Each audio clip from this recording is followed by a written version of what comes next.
Hello hello അല്ല മോളി, എൻ്റെ ചേട്ടൻ്റെ ഫോൺ ഇവിടെ ഇപ്പോൾ പൊട്ടിയിരിക്കുക. അതുകൊണ്ട് ഇപ്പോൾ എനിക്ക് പുതിയ ഫോണൊന്നും വാങ്ങാൻ പൈസ ഇല്ലടി. അതുകൊണ്ട് ഞാനിപ്പം ഇവിടെ ഇങ്ങനെ ഫോണും വെച്ചോണ്ടിരിക്കുക. കൈ പോലും വെക്കാൻ പറ്റത്തില്ല. അതുകൊണ്ട് ഞാൻ കഴുത്തിൽ ചുളുക്കി വെച്ചിരിക്കുക, ഫോൺ സംസാരിക്കുക. ആണോ സെലീനെ? ഇവിടെ എൻ്റെ കൊച്ചാണെങ്കിൽ ഇപ്പോഴും ഫോൺ എടുത്തുകൊണ്ട് പോകും. എൻ്റെ കൊച്ചാണെങ്കിൽ ഫോണേ എടുക്കത്തില്ല. ഇപ്പോൾ ഒരു വീഡിയോ കണ്ടു, ഫോൺ എടുക്കുന്ന കുട്ടികളെ ഞാൻ തിന്നും. ഫോണും തറയെ പോയി. ഞാൻ ഇനി എല്ലാ പണികളും ഒറ്റയ്ക്ക് ചെയ്യണ്ടേ. ലൈനി മോളെ, അമ്മേ, ഞാൻ അമ്മയുടെ അടുത്ത് പറഞ്ഞിരുന്നു കുറച്ച് നേരത്ത് അമ്മ മണ്ടാത്ത് നിൽക്കണമെന്ന്. ഞാൻ മര്യാദയ്ക്ക് നിൽക്കാൻ നിൻ്റെ അടുത്ത് പറഞ്ഞിരുന്നില്ലേ? എന്തൊക്കെ പറയാനാ അമ്മേ. ഞാൻ ഒരു രഹസ്യം പറയല്ലേ മോളെ. അപ്പൊ കണ്ടുപിടിച്ചു, ഈ ഗോൾഡ് മുത്ത് വെച്ചിട്ടാണോ ഫോൺ വാങ്ങാൻ പൈസ ഇല്ല എന്ന് പറഞ്ഞുകൊണ്ട് നിന്നത്. ഇന്ന് ഞാൻ എന്തായാലും പണയം വയ്ക്കും.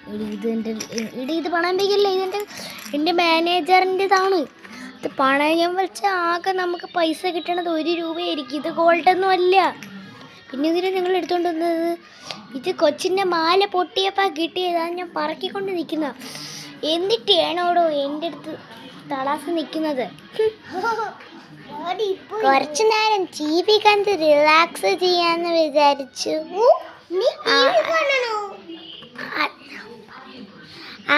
മോളി TV കണ്ടോണ്ടിരിക്കും. ഞാൻ ഇച്ചിരി നേരം കിടക്കട്ടെ. എപ്പോൾ നോക്കിയാലും നിങ്ങൾക്ക് ഉറക്കം തന്നെ മതി. ഞാൻ പോയി ഡ്രസ്സ് ചെയ്തിട്ട് വരാം. അപ്പം പോയി കുഞ്ഞിനെയൊക്കെ നോക്ക്. ഇത് പറയാനോ, അവളെ ഡ്രസ്സ് ചെയ്യാൻ പോയിരിക്കല്ലേ. മക്കളെ, അച്ഛൻ്റെ ചക്കരക്കുട്ടി വന്നോ? മോളെ, ഇപ്പൊ അമ്മൻ്റെ അമ്മ ഡ്രസ്സ് മാറ്റാൻ പോയിരിക്കുക. അമ്മൻ്റെ അമ്മ ഡ്രസ്സ് മാറ്റാൻ പോയിരിക്കുക. അതുകൊണ്ട് കുറേ ജോലിയൊക്കെ ഉണ്ട്. നീ തൽക്കാലം എൻ്റെ കൂടെ ഇവിടെ കിടക്ക്. ഞാൻ ഇവിടെ തലങ്ങണി കിടക്കട്ടെ. അച്ഛാ, തലങ്ങണി ഇങ്ങനെ എനിക്കിട്ടാ. ഞാൻ തലങ്ങണി കിടക്കാം.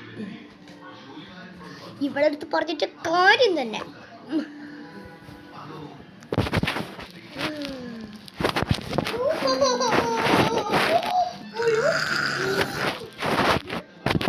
ഭയങ്കര ഉറക്കം തന്നെ. ഞാൻ ഇവിടെ ഇച്ചിരി നേരം ഇവിടെ നല്ല റിലാക്സ് ആവും. ഞാൻ ഇവിടെ ഇച്ചിരി നേരം ഇരിക്കട്ടെ. ഞാനും വരുന്നു. നമുക്ക് അവിടെ മല പോലെ ഇരിക്കും. കണ്ടോ എന്ത് സ്വന്തമാണ്. എനിക്കിവിടെ ഇരിക്കാൻ തോന്നുന്നു മോളെ. എനിക്കിവിടെ ഇഷ്ടപ്പെട്ടു. കണ്ടാ മതി എനിക്കിവിടെ. സെലീന പോയിട്ട് വരും. ഇപ്പോൾ നിന്റെ അമ്മ പോയിരിക്കില്ലേ? എവിടെ നിന്റെ അമ്മ? ഇപ്പൊ വരൂടി. പക്ഷേ അച്ഛാ, നമുക്ക് ഒരു പ്രശ്നമുണ്ട്.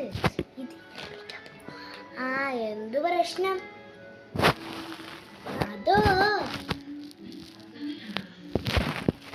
അതിപ്പോ പറഞ്ഞ ശരിയാവും. നീ പറ. അത് വേറൊരു കാര്യം. എന്ത് വേറൊരു കാര്യം? എന്താണെങ്കിലും എൻ്റെ അടുത്ത് പറ, അല്ലെങ്കിൽ ഞാൻ നിന്നെ അടിക്കും. അച്ഛാ, ചെറുതപ്പെടാതെ എന്നെ ഒന്ന് വെറുതെ ഇവിടെ സമ്മതിക്ക്. ഉള്ളടുത്ത് പറഞ്ഞിട്ട് കാര്യമില്ല. ഞാൻ ഇച്ചിരി നേരം വെക്കട്ടെ.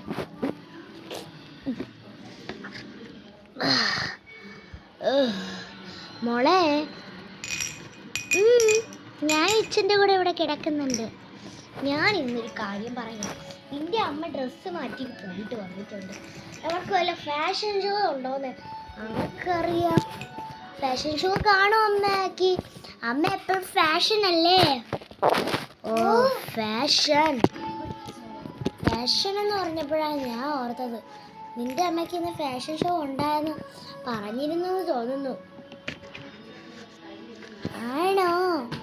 അത് ഞാൻ കേട്ടു. അമ്മ എൻ്റെ അടുത്ത് പറഞ്ഞിരുന്നു ഇന്ന് ഫാഷൻ ഷോ ചിലപ്പോൾ അമ്മയ്ക്ക് കാണുമെന്ന്. അതുകൊണ്ടല്ലേ അമ്മ ഇന്ന് എവിടെയോ പോവാൻ വേണ്ടി ഡ്രസ്സ് ഇടുന്നത്. അച്ഛൻ വാങ്ങിച്ചു കൊടുത്ത ഡ്രസ്സ് ആയിരിക്കും. ഓടി ഉടനെ എന്താ രണ്ടുപേരും കൂടെ അവിടെ തർക്കമായിരിക്കും. അയ്യോ എടി, ഫാഷൻ ഷോയ്ക്ക് പോണതല്ല, ഇത് നേരത്തെ അല്ലേ. അവള് ജോലിക്ക് പോണതാ. അച്ഛനാണെങ്കിൽ ജോലിയൊന്നും ഇല്ല, ഇവിടെ നിൽക്കണം. അവന്റെ അമ്മ വക്കീലല്ലേ, അപ്പൊ ഭയങ്കര ജോലി കാണൂലേ. എൻ്റെ അമ്മ വക്കീലല്ലേ, നീ ആ കാര്യം മറന്നോ? അയ്യോ ഞാൻ മറന്നില്ല. അമ്മ എങ്ങനത്തെ ഡ്രസ്സ് വേണോ അമ്മ ഇടും, നീ മറക്കരുത്. ഇല്ല അച്ഛാ, അമ്മ ഇട്ടോണ്ടിരിക്കുകയായിരിക്കും. ഇത്തവണ എന്നെ പാർക്കിൽ കൊണ്ടുപോകുമെന്ന് പറഞ്ഞിരുന്നല്ലോ. ഇപ്പം ഞാന് അറിഞ്ഞില്ലല്ലോ. പക്ഷേ എന്തോ ഒരു സർപ്രൈസ് ഉണ്ടെന്ന് അവര് പറഞ്ഞു. എന്ത് സർപ്രൈസ് ആടി പറഞ്ഞത്? അമ്മ എന്തോ സർപ്രൈസ് വച്ചിട്ടുണ്ട്, അത് ഉറപ്പാ ആൾക്ക്, എനിക്ക്. ഓ പല കാര്യവും. അച്ഛനെന്ത് അമ്മയ്ക്ക് സർപ്രൈസ് വേണോ? അതിൻ്റെ അമ്മ കോട്ടയിടായിരിക്കും തന്നെ. എന്ത് ഇനിയിപ്പോൾ വല്ല പ്രശ്നമുണ്ടാ? തർക്കിക്കണോന്നടി? ഇല്ല ഞാൻ തർക്കിക്കും. അച്ഛൻ എന്താ കുഴപ്പം വരും? കൊച്ചേ ഡീ, ഞാൻ ദാ വരുന്നു, ഇത് കോട്ടിട്ടേ. ഞാൻ പറഞ്ഞില്ലേ കോട്ടിടുക, ഞാൻ ആയിരിക്കും എന്നല്ലേ പറഞ്ഞത്. ഞാൻ വന്നു. നിങ്ങൾ ഇത്രയും നേരം വീട്ടിൽ എന്ത് ചെയ്തുകൊണ്ടിരുന്നു? ഞാൻ ഇച്ചിരി നേരം ഇവിടെ കിടക്കാമെന്ന് വിചാരിച്ച് ഇവിടെ ഇരുന്നതാ. കിടക്കാനാണെങ്കിൽ നിങ്ങൾ എൻ്റെ അടുത്ത് ചോദിച്ചിട്ട് പറഞ്ഞാൽ മതിയായിരുന്നു. നല്ല പാറ കണക്കുള്ള തലങ്ങണി കണക്കുണ്ട്, നല്ല രസമുണ്ട്. എൻ്റെ കൈ എന്താ ഇങ്ങനെ നിൽക്കും പോലും തോന്നുന്നു. എനിക്ക് നല്ല സുഖമൊക്കെ തോന്നുന്നുണ്ട്.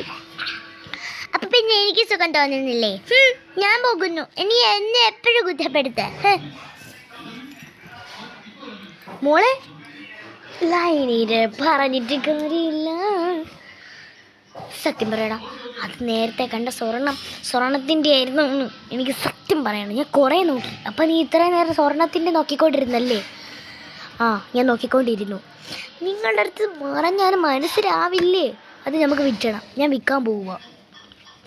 എൻ്റെ ഈശ്വരാ.